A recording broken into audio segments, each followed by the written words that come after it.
Let's keep this radical party going. We're on example number 3 of radical equations. And once again, radical equations will correspond to assignment 14. This is, I hope you would agree, a radical equation because, again, there's a radical within it. So, as per the steps that we've outlined, let's get that radical by itself. And I believe that you would tell me to, therefore, add the x to the other side and get that radical isolated, okay? So, we've got the radical, and you know, we could put negative 8 plus x, but don't mathematicians usually put the variable term first and then the constant? So let's call that x minus 8. I think that would be pretty intuitive to you. All right, so we've got the radical by itself. So now we kill it, we get rid of it, and we look at that radical and we go, well, that's a square root, right?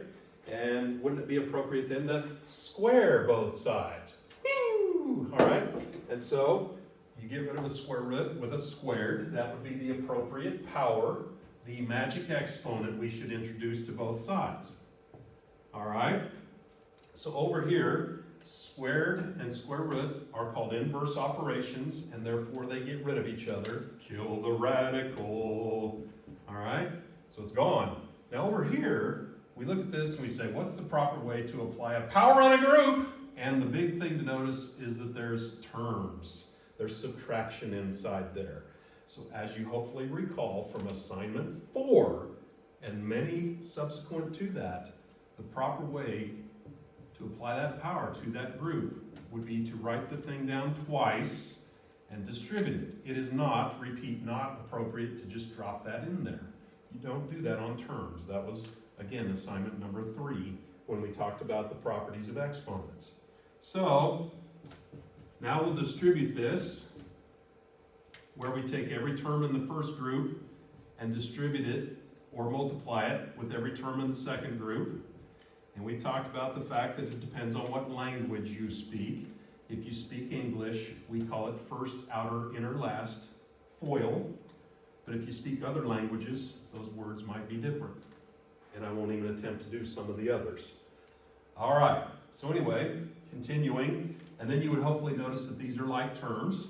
Let me transfer the equation now up here doing that. So this will become x minus 2 equals x squared minus 16x. I'm sorry, I forgot the voice for combine like terms. Combine like terms. Combine like terms. And then plus 64. All right, now at this point, the hope would be that your recognition, your flashback that you would take at this point would be to notice, you would hopefully notice that because of the x squared in that equation, this would become a quadratic equation, and you would go and do those ideas that we did on assignment 11 prior to spring break. You were all here for that, just as you are all here today, paying attention. I love it. All right, so anyway, there's all kinds of terms that have x. It's in more than one term. We'll get it in standard form, which is, again, to make it equal 0. So wouldn't we want to subtract over the x and add over the 2? I figured it was easier to get the 0 on the left-hand side of this equation, and therefore that's what I did, all right? And I heard many of you suggesting to do the same thing, but there's standard form, all right? Then we hope that it factors. There's no guarantee it will, but it is in descending order. I don't notice a common factor, but I would hope through a little bit of trial and error, maybe a little bit of error, but x minus 11 and x minus 6 would create that baby trinomial there. So it did factor. Look, I'm trying to consolidate steps, and I'm sorry, but it's difficult. I can't reinvent the wheel when it comes to things like factoring. So then, we set each of these expressions equal to 0. That's called the zero product principle. And if we solve these two equations independent of each other, add 11 on this one, add 6 on this one, and we would note that x equals 11 and x equals 6 would solve this. Now, I have to be the first to acknowledge, and there are probably people out there in internet land that are going to criticize this. That's okay. You know, when you have radical equations, there's differing opinions as to whether you check those solutions.